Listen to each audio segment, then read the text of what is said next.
안녕하세요. 오늘의 데일리 뉴스레터에 오신 것을 환영합니다. 1. 한국인의 엄청난 힘.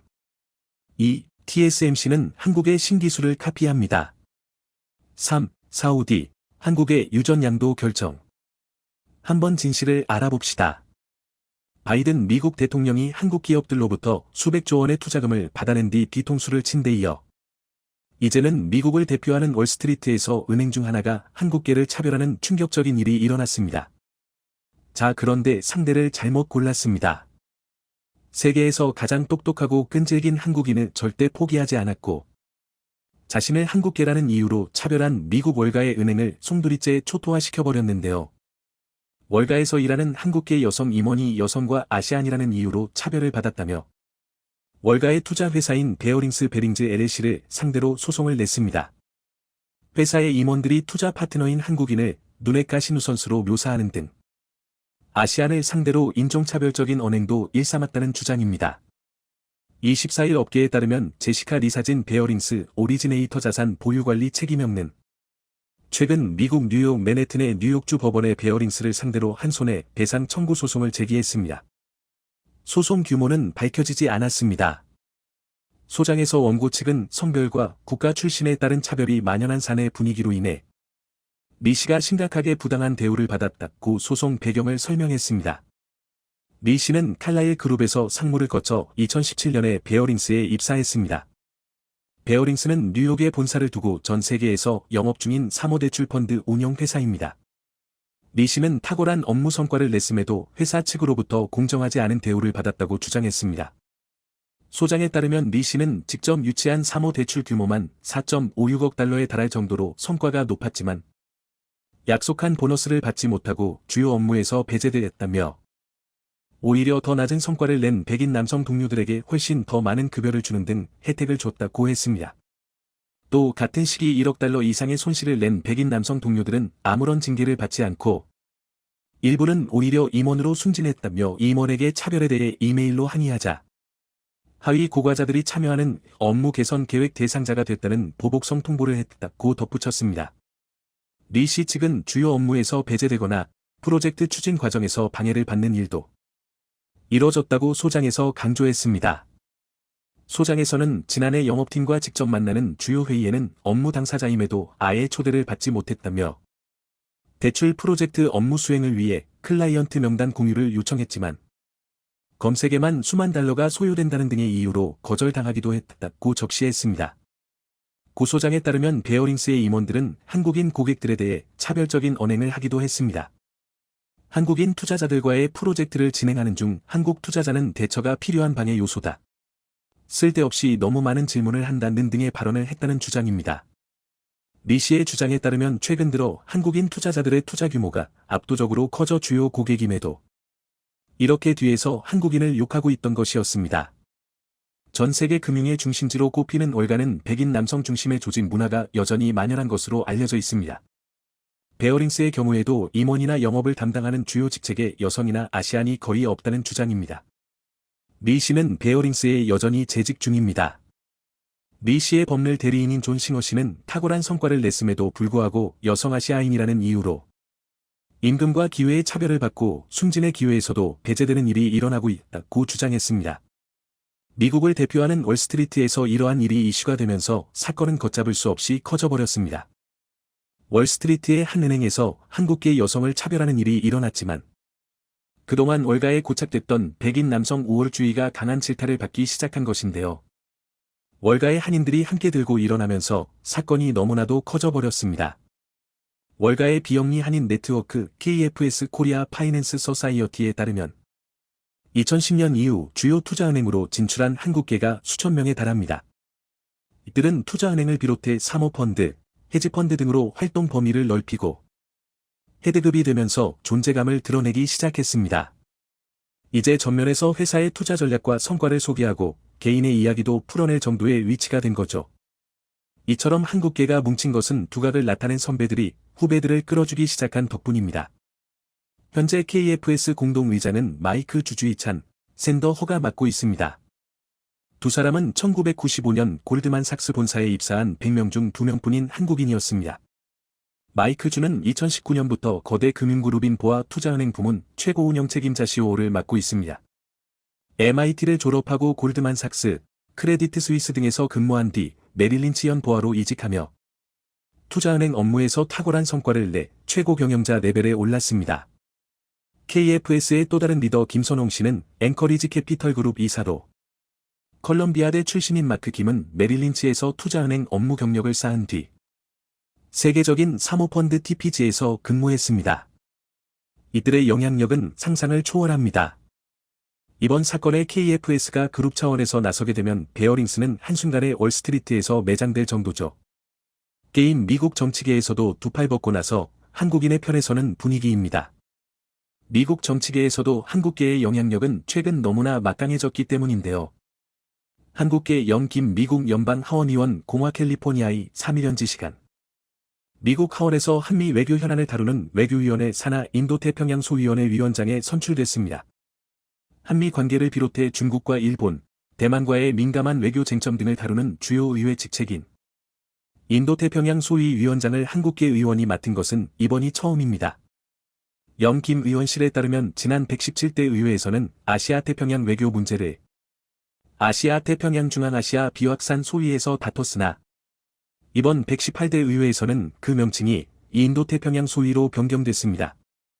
뉴욕시 차원에서도 한국을 대신해 강력한 조치를 취할 것으로 보입니다. 놀랍게도 얼마 전 미국 뉴욕에서는 한국계 교포가 시의원에 당선돼 화제가 됐었죠. 뉴욕 시의원에 한인이 당선된 건 사상 처음이라고 하는데요. 세계 경제문화 중심지인 뉴욕의 정책 결정에 한인이 영향력을 행사하게 되면서 뉴욕 한인계가 미 주류 사회로 도약하는 발판이 됐다는 평가입니다. 2022년이 시작하면서부터 대만 국민들은 굉장히 들떠 있었습니다. 전 세계적인 반도체 수요 폭증에 대만 TSMC의 매출과 영업이익이 증가하며 자연스럽게 대만 국민들의 1인당 GDP 또한 사상 최대폭으로 오를 것이란 전망이 나왔기 때문입니다. 하지만 단순히 1인당 국민소득이 오르는 게 아니라 대만이 생각하는 자국의 최대 라이벌인 대한민국의 1인당 국민소득을 뛰어넘을 수 있을 것이란 기대감에 대만 언론들은 일제히 한국 사회와 경제의 구조적인 문제점을 조명하고 거기에 자국 TSMC의 라이벌이자 반도체 분야 세계 1위 매출을 기록한 삼성전자의 기술력은 대만에 비해 한참 모자라다는 식의 분석을 통해 한국보다 대만이 사회 구조적으로 또 과학기술 면에서 우월하다는 자신감을 가지게 되었습니다. 하지만 2022년 상반기가 지나갈 때쯤 상상과는 달랐던 대만 경제와 TSMC의 처참한 현실이 드러나기 시작하며 거기에다 삼성전자에서 세계 최초로 개발하고 상용화한 초미세 공정으로 인해 전통적으로 대만이 꽉 잡고 있던 대형 고객사들을 한국이 전부 뺏어오고 있는 상황입니다. 대만 TSMC의 고객사들이 하나둘 삼성과 계약해버리자 대만 언론과 업계 관계자들은 삼성전자의 기술력과 양산 수율에 문제가 있다며 삼성이 도입한 초미세 공정의 기술력은 아직 시기상조라는 견제성 분석을 내놓고 있지만 대만의 충성 고객이던 글로벌 기업들은 대만에게 등을 돌리고 삼성을 선택하며 대만의 한국 견제성 주장은 외로움 외침이 되고 있습니다. 현재 한국에게 기술력과 경제력으로 뒤처지며 큰 위기에 직면한 대만 상황을 자세히 알아보겠습니다.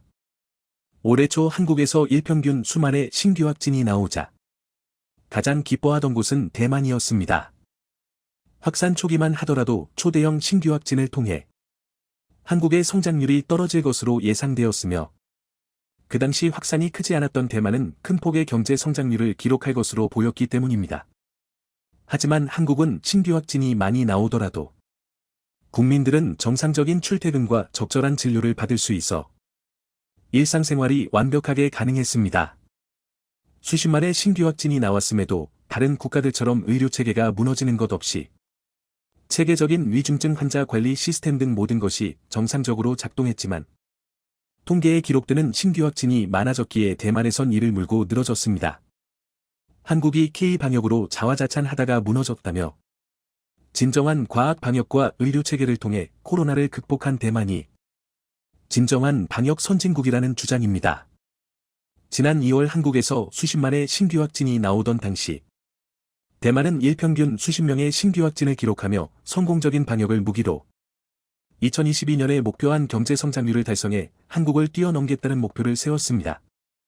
하지만 대만의 이런 자신감은 고작 한 달도 못 가며 완전히 무너져 내리기 시작했습니다. 한국의 신규 확진이 정점에 도달하기 시작한 3월에 대만의 신규 확진 역시 폭발적으로 증가하며 한국처럼 일평균 수십만 명의 확진이 나오기 시작했습니다. 그동안 소규모의 신규 확진에 익숙해져 대규모 확산 대비에 소홀했던 대만 정부는 감당할 수 없을 정도로 확진이 나오자 한국보다 비교할 수 없이 부실한 대만의 의료체계가 수면 위로 드러나기 시작했습니다. 대만 국민들은 의심 증상이 있어도 자가진단 키트나 필수 상비약도 구매할 수 없는 지경이 되었고 상당수의 학교나 직장은 임시 휴업에 들어가는 등 사회 시스템이 정상적으로 작동하지 못했습니다.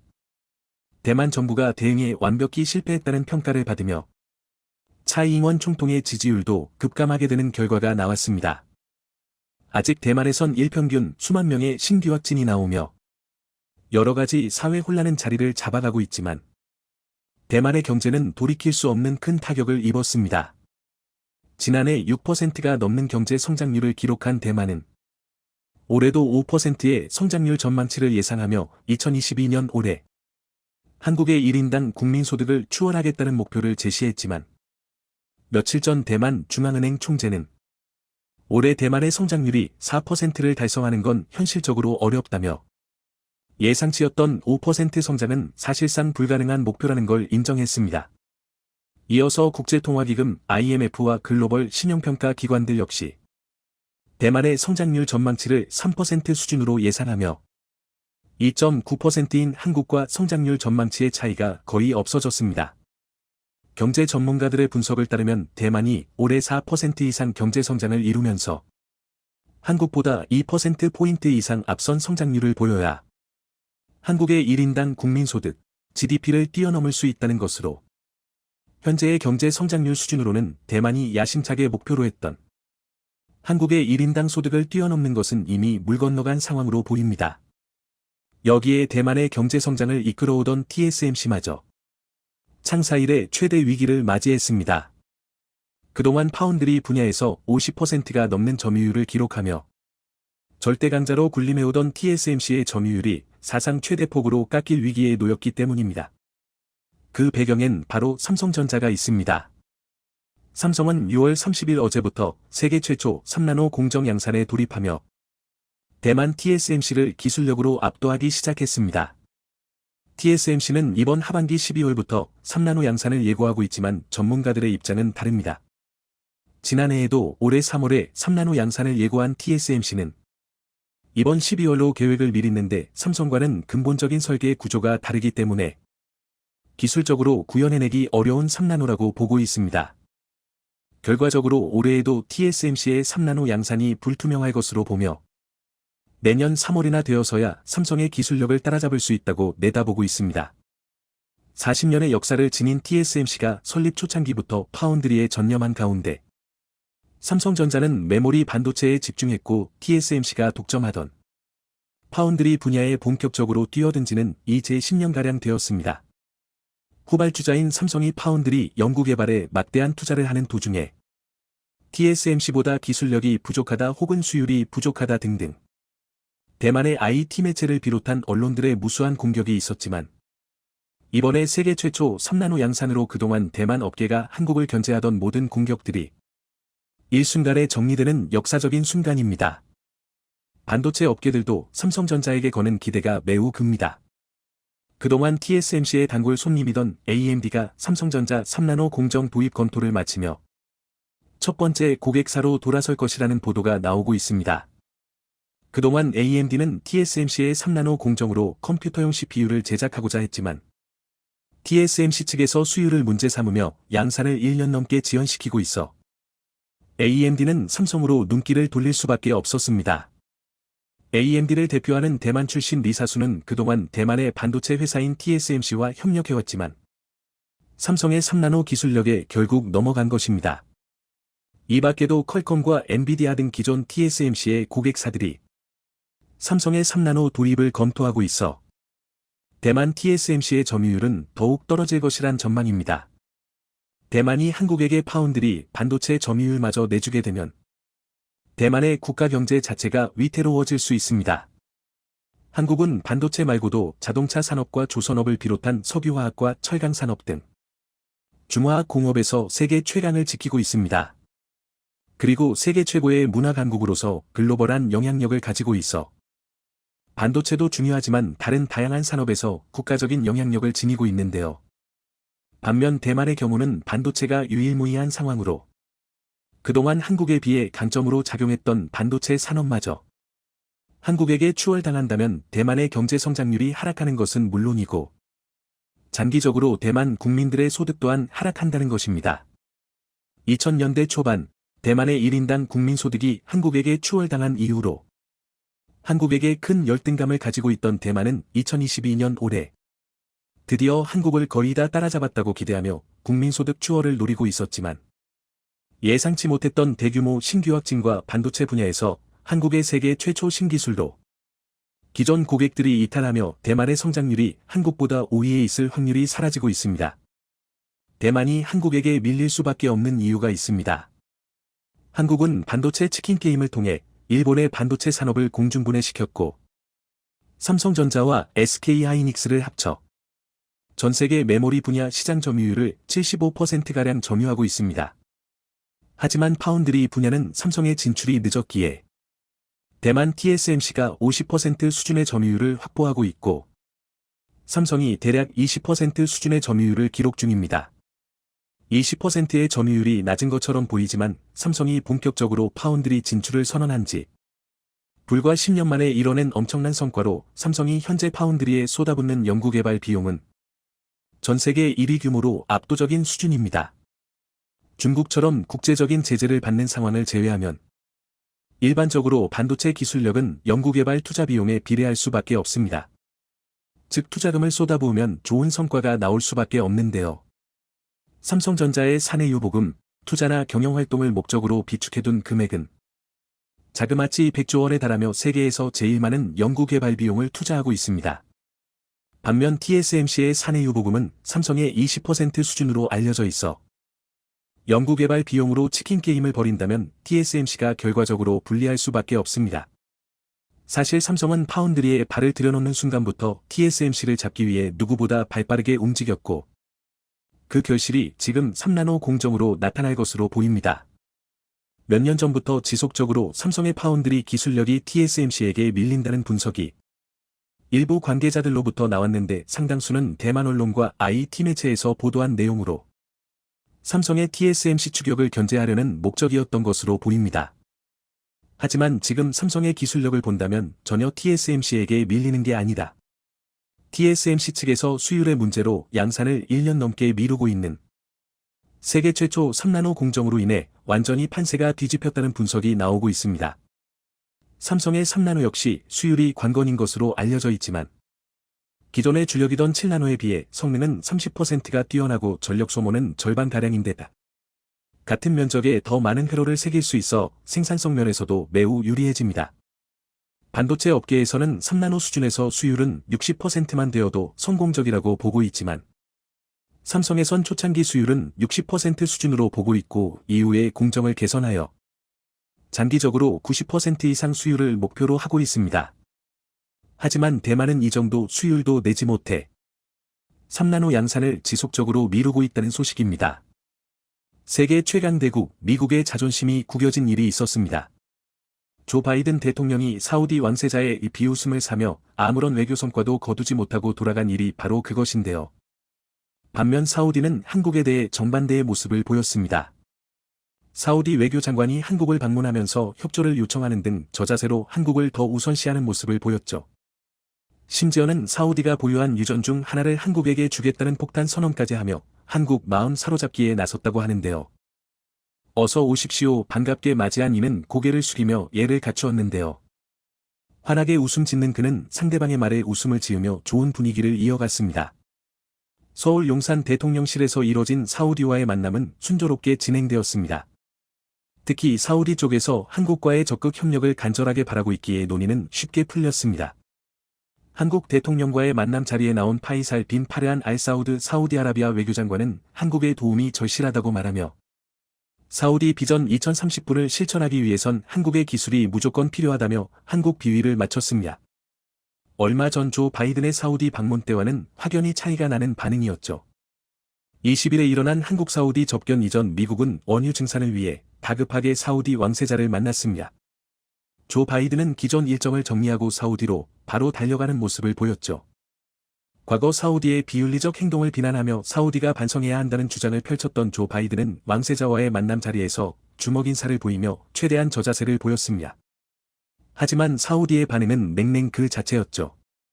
조 바이든이 세계 인플레이션 상황과 원유 문제를 거론하며 사우디의 즉각적인 증산이 필요하다고 말하자 왕세자는 단칼에 거절하며 석유 수출 기구가 시장 논리에 따라 증산을 결정할 것이라며 회피했죠. 미국의 요청에 고민도 하지 않고 거절 의사를 표현한 것입니다. 과거였다면 어림도 없는 이야기였지만 상황이 많이 달랐기에 사우디는 이렇게 대처가 가능했습니다. 원유가 급한 것은 세계 어디에서나 마찬가지였고 미국만이 아니라 유럽과 러시아, 중국 등 사우디의 석유를 탐내는 국가들은 차고 넘쳤기 때문에 가능한 답변이었죠. 결국 바이든은 아무런 성과를 거두지 못하고 귀국해야 했습니다. 그러지 않아도 낮은 지지율로 인해 맹비난을 받았던 바이든은 이번 빈털터리 외교 선거에 대해 국내외 언론들의 질타와 정치인들의 비난을 한몸에 받게 되었습니다. 언론인 카슈크지 암살에 대해 쓴소리를 내뱉었던 조 바이든이 정치 논리에 의해 자신의 말을 철회하는 행동을 보였고 명예를 실추시켰다는 주장이 나올 정도로 분위기가 험악했습니다. 미국의 망신이라는 소리를 들으며 큰 소리를 내지 못했던 것이죠. 사우디는 미국에게는 아쉬울 것 없다는 태도로 큰 소리를 냈습니다. 의기양양한 모습을 보였던 사우디는 그러나 한국에게는 저자세를 취한 것입니다. 미국보다 한국이 더 중요한 입장이라는 것을 사우디는 잘 알고 있었기 때문이죠. 더 놀라운 것은 이번 회담에서 한국에게 사우디가 파격적인 혜택을 제공하며 협력을 위해 큰 돈을 들인 것입니다. 바로 페르시아만에 붙어있는 유전을 한국에게 주기로 한 것이죠. 마니파메니파 유전과 그 일대를 선뜻 내준 것이죠. 사우디의 파격적인 결정은 육아로 인해 힘든 한국에게 엄청난 지원이라고 할 수 있는 상황. 게다가 산유국 지위를 되찾기 위해 해외 여러 곳에 유전 개발을 서두르던 한국에게 있어 가뭄의 단비와도 같은 유전이었죠. 미국에게는 증산 거부를 말하며 냉정하게 대했지만 한국에게만 사우디가 혜택을 주면서 협력을 요구한 것에는 여러 요인이 있는데요. 무엇보다 사우디와 한국이 오랜 기간 협력해온 인연 때문입니다. 과거 중동에서 건설 붐이 일어났을 때 한국 건설 노동자들은 뜨거운 열사의 사막 국가로 발걸음을 옮겼습니다. 아이를 먹여 살리고 경제를 부흥시킨다는 일념하에 건설 노동자들은 어려운 환경에도 성실하게 일을 했는데요. 처음 중동에서 한국 노동자들을 받아들일 때 거부감이 있었다고 합니다. 서구의 훌륭한 건설사들과 협력해서 이들 노동자들의 도움을 받아야 하는데 왜 한국인들을 받아야 하는지에 대해 논쟁이 있었다고 하는데요. 그러나 이러한 우려는 순식간에 사라졌습니다. 불가능할 정도로 어려운 공사도 한국인이 맡았다고 하면 손쉽게 해치우거나 심지어 기일보다 더 빠르게 완성하는 모습을 보여줬기 때문인데요. 한국인들만 있으면 뭐든지 가능하다고 하는 소문이 날 정도였습니다. 사우디 사회에서 한국인들은 믿을 만한 사람들이라는 인식이 퍼진 것은 이 시기부터죠. 납기일을 빨리 맞추는 것은 물론이고 품질도 뛰어났습니다. 몇십 년이 지나도 구멍이 나지 않고 튼튼한 물건의 사우디인들은 한국인이 보여준 경이로운 능력에 감탄하지 않을 수 없었죠. 과거 사우디 국왕인 압둘라 빈 압두라지즈가 대규모 공사를 해외 업체에 맡겼음에도 불구하고 공사가 지연되거나 완성 품질이 떨어진 이유를 거론하며 관계자들을 질책한 일이 있었는데요. 이때 한 아랍 신문은 1970년대 한국 근로자가 그립다는 기사를 실을 정도였습니다. 사우디아라비아 최대 영자지 아랍뉴스는 한국 근로자들을 조명하며 이들이 보여준 능력을 사우디인들이 따라 배워야 한다고 말할 정도로 한국 근로자들을 높게 평가했습니다.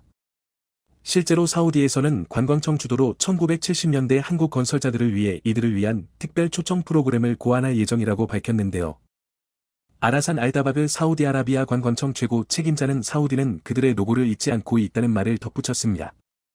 그들의 노력이 있었기에 지금의 사우디가 존재할 수 있었다고 말한 그는 한국과 사우디의 오랜 인연을 강조하면서 한국인들이 사우디로 오기를 간절히 바란다고 하면서 협력을 요청했죠. 그뿐만 아니라 사우디는 한국 무기의 큰 손으로 국방에 있어서 다량의 한국 무기를 구입한 인연이 있습니다. 올해 3월에도 사우디 국방부는 30억 리알 한화로 9,846억 원에 달하는 방산 계약을 맺으며 무기 수입을 단행했죠. 구체적인 계약 내용은 비밀에 붙여졌지만 많은 전문가들은 사우디 국방부가 굉장한 관심을 표현했던 복합대공화기 BO 구매를 요청한 것으로 알려졌죠. 군용탄을 제조하는 풍산도 사우디 국방부와 4억 6천만 리알 한화로 1,500억 원 규모의 탄약 공급 계약을 체결하면서 엄청난 금액의 방산 수출 계약을 성공리에 마무리할 수 있었죠. 가성비 면에서 탁월한 한국 무기를 구입하면서 미국에게 끌려가지 않는 방산 주권을 지키려는 노력인 것이죠. 사우디는 한국과의 오랜 인연으로 혜택을 보았기에 주저없이 한국에게 손을 내민 것이라 할 수 있죠. 하지만 한국에게 유전을 내민 것은 더 중요한 프로젝트가 있기 때문입니다. 사실 한국 외에는 이 사업을 제대로 추진할 만한 곳이 없는데요. 바로 사우디에서 추진 중인 사우디 비전 2030분입니다. 석유 의존도가 굉장히 높은 사우디는 미래에는 석유 의존 국가는 살아남기 힘들다는 판단을 하게 됩니다. 사우디가 미래에도 강대국으로 남기 위해서는 변화가 필요하다고 본 것이죠. 무함마드 빈 살만 사우디 왕세자는 그래서 사우디 비전 2030분을 추진했는데요. 신재생에너지에 과감한 투자를 하고 석유 의존 사업을 줄이겠다는 계획입니다. 그리고 관광과 IT 쪽과 관련해 투자를 늘리겠다는 계획이죠. 이를 위해 신재생 IT 관광에 노하우가 있는 국가와 협력이 반드시 필요한 상황. 사우디 정부의 이상을 구현한 시티, 네옴시티도 사우디 정부에서 엄청난 돈을 들여 건설 투자를 하는 등 필사적으로 이 프로젝트에 매달리고 있죠. 천문학적인 돈을 들여 추진하는 이 사업은 전임미답의 길로 빈 살만 왕세자는 사우디의 명운을 건 도박에 나선 것입니다. 하나라도 잘못 사업을 운영하면 과거 석유가 나지 않던 사막국가 시절로 돌아갈 수 있는 위험한 길. 그는 무조건 사우디 비전 2030을 성공시키기 위해 협력국가를 찾았고 놀랍게도 협력국가에 딱 맞는 곳을 찾아냈죠. 바로 대한민국입니다. 한국은 전 세계적으로 수소 사업에 있어 선진국이라고 할 수 있는데요. 신재생에너지 사업에 역점을 두고 있는 사우디 입장에서는 한국의 수소 기술이 꼭 필요한 상황. 특히 네옴시티에도 수소 기술이 들어갈 예정이라 한국 협력은 필수입니다. 과거 빈 살만 왕세자가 한국에 방문했을 무렵 문 대통령과의 자리에서 한국의 수소 기술 협력이 꼭 필요하다고 말한 만큼 한국은 왕세자의 2030 프로젝트에서 빠질 수 없는 국가입니다. 그 외에도 관광 분야에서도 앞서가는 한국의 노하우도 사우디가 탐내는 것 중 하나인데요. 특히 K-팝을 비롯해 한류 이 열풍을 사우디도 잘 알고 있어서 향후 관광 사업에서 꼭 필요한 도움을 한국이 줄 수 있다는 점 역시 왕세자가 한국에 손을 벌리는 이유입니다. IT 산업 역시 한국이 선도적인 위치에 있죠. 실제로 사우디아라비아 국부펀드는 한국 게임 업체에 투자를 단행. 미래 게임 산업에서 한국의 기술력이 도움이 된다고 판단해 막대한 오일머니를 한국 게임사에 투자한 일도 있었죠. 한국을 형제국으로 생각하는 사우디의 애정 공세.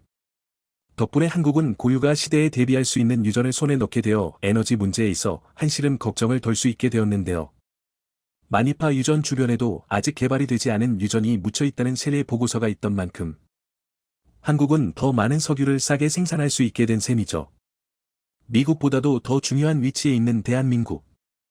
사우디와 한국의 교류가 멈추지 않고 계속되길 바라며 엄청난 이득을 보게 된 한국의 미래가 계속해서 창창히 빛나길 기원해 보겠습니다. 영상이 도움이 되셨다면 구독과 좋아요 부탁드리며 오늘도 감사합니다. 최고로 멋진 하루 보내시길 바랄게요.